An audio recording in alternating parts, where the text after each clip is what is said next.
small crowd of perhaps 30 witnesses cleared to form a wide circle around her, leaving her standing alone, exposed in their midst. They were unnervingly silent, as was the way of their kind, but Rosalind had been admonished not to speak until spoken to, so she waited as silently as they did, keeping her shoulders back, her chin high. She had been declared worthy. She clung to that and hoped her looks reflected it. She'd brushed her long, straight hair so that it gleamed like spun gold as it fell past her shoulders, and she'd left her delicate features unpainted, the way Jeremy preferred. After tonight, Rosalind thought, her eyes flickering over several of the dazzlingly beautiful women in attendance, she'd never need cosmetics again anyway.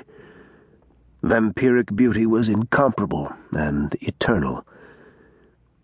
A soft murmur ran through the crowd then, and suddenly he was there, stepping into the circle with her. Tall, sandy-haired, boyishly handsome Jeremy. He stepped forward to take her hands in his, and Rosalind shivered, as she always did, at the first touch of that cool skin on hers. But the warmth in his eyes, glowing deep blue with a light all their own, more than compensated. He leaned in close, and she could smell the faint musk of his skin. "Ready?" he asked softly, his warm breath fanning her ear. She nodded. "Always." He smiled, and the light caught the sharp points of his incisors, gleaming white between deep red lips. He looked away for a moment, and between one blink and the next, they were joined by a third person in the circle, a tall, imposing man who stood ramrod straight in a severe black suit.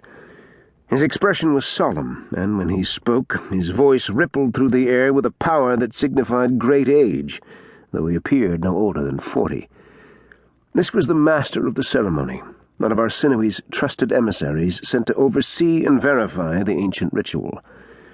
His first question was directed at Jeremy. "By what name are you called, supplicant?" Jeremy's response was immediate and full of pride. "I am Jeremy Rothburn of the Ptolemy." "And what do you ask of us on this full moon's night?" "I ask to bring this woman Rosalind DeVore into the sacred house of Ptolemy, to bind her to us with the dark gift, and to share with her life eternal." The emissary's pale eyes shifted to her. "And you, Rosalind DeVore, what do you request of the house of Ptolemy?" For one heart-stopping instant, she feared that she'd forgotten the words, but then they were there for her, rolling easily from her tongue. "I ask to join this house, to share in the glorious lineage of Sekhmet the lioness, the warrior goddess, of Arsinoe, the eternal pharaoh, and of the vampire dynasties. I ask to give of my blood, my life, to Jeremy Rothburn of the Ptolemy, and for his blood, his life, to be shared in return." Jeremy squeezed her hands reassuringly as the master of ceremonies gave a solemn nod, acknowledging her request. Then he looked to the assembly. His voice rose, a powerful and compelling clarion call.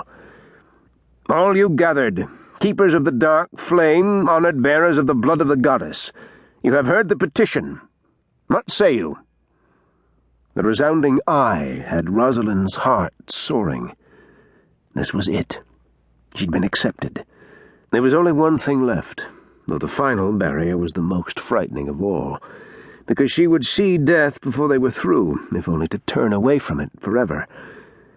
The emissary actually managed a ghost of a smile when he turned his attention back to Jeremy. "Make her yours. Make her ours." He stepped back then, fading away into the crowd until it was once again only the two of them in the circle. Rosalind looked at her lover, feeling the importance of the moment, knowing she was drawing her final breaths as a mortal being. Jeremy undid her robe with a flick of his wrist, leaving it to slide from her shoulders and pool at her feet. Then she was naked before him, before all of them, terribly, wonderfully exposed. His heart was in his eyes when he stepped forward, and Rosalind quickly forgot about the crowd. There were only the two of them there, really, and all their eternity yet before them. his cool hand. To keep listening to this audiobook, I've left you a link in the description so you can do it, at no cost thanks to Audible's 30-day free trial.